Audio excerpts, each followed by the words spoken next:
Hi friends, అందరూ ఎలా ఉన్నారు? Welcome back to our channel Srilakshmi creations. ఈరోజు నేను మీకు చిక్కుడుకాయలతోని రథం ఎలా చేసుకోవాలి, రేపు వచ్చేసి రథసప్తమి కాబట్టి చిక్కుడుకాయల రథాన్ని అయితే చూపిస్తాను. ఇక్కడ నేను చీపిరి పుల్లలను యూజ్ చేస్తున్నాను అనమాట. ఇవ్వండి 7 చిక్కుడుకాయల రథాన్ని ఎలా చేసుకోవాలో చూసేద్దాం. మరి ఫస్ట్ మనం 2 చిక్కుడుకాయలు తీసుకొని ఈ చీపిరి పుల్లలన్నిటినీ ఒకటే సైజులో ఇరిచి పెట్టుకోవాలి. ఫస్ట్ మనం ఇలా అయితే ఇటు సైడు ఇక్కడ గింజ ఉంటుంది కదండి, గింజకైతే ఇలాగా గుచ్చుకోవాలన్నమాట. అలాగే ఇటు సైడ్ కూడా పెట్టుకోవాలి. ఇది చాలా ఇష్టమైన సూర్యభగవానుడికి ఇష్టమైన రథం అండి, చిక్కుడుకాయల రథం అనమాట. ఇటు సైడ్ కూడా సేమ్ పెట్టుకోవాలి. గింజ మీద గుచ్చినట్టయితే అది కదలకుండా ఉంటుందండి. గింజ ఉన్న దగ్గర గుచ్చండి. రథసప్తమి రోజు చిక్కుడుకాయల రథం ఇలా తయారు చేసి పెట్టుకోవాలి. తర్వాత ఇది పక్కన పెట్టేసుకొని మరో 2 చిక్కుడుకాయలు తీసుకొని మళ్ళీ సేమ్గా చేసుకోవాలి.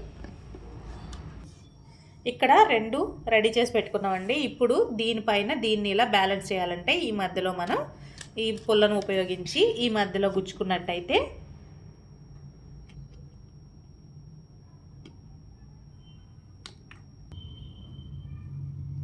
ఇక్కడ చూస్తున్న విధంగా 4 పుల్లల్ని గుచ్చుకోవాలండి.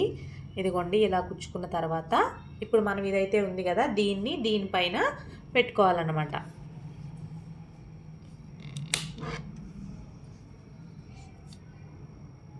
ఈ కింద భాగాన గుచ్చుకోవాలి లోపలికి.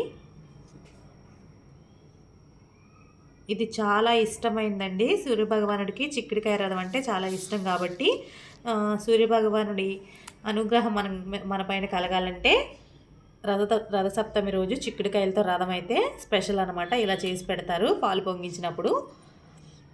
ఇలా ఇప్పుడు రథం అయితే తయారైపోయింది. పైన గోపురాన్ని సెట్ చేసుకుందాం. ఇది పక్కకు పెట్టేసుకొని ఇదిగోండి ఇక్కడ 3 చిక్కుడుకాయలు తీసుకోవాలి.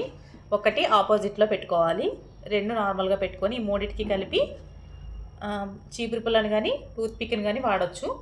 ఈ మూడింటిని కలిపి ఇలా గుచ్చుకోవాలన్నమాట. ఈ మూడింటికి ఇలా గుచ్చుకొని పెట్టేసుకొని మనకి ఎంత అవసరం ఉందో అంత ఉంచుకొని మిగిలిన ఇది చేసుకోవాలి ఇలా. ఇదిగోండి ఇలా. ఇప్పుడు దీనికి ఇక్కడ గుచ్చుకోవాలండి చిన్న పుల్లతోని.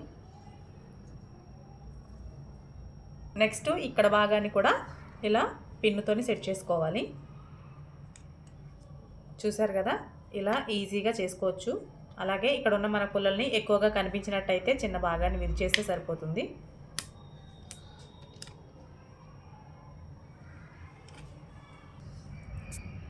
ఓకే అండి, ఇది మనకు రథం అయితే తయారైపోయింది. ఇలా అయితే పెట్టుకోవాలన్నమాట.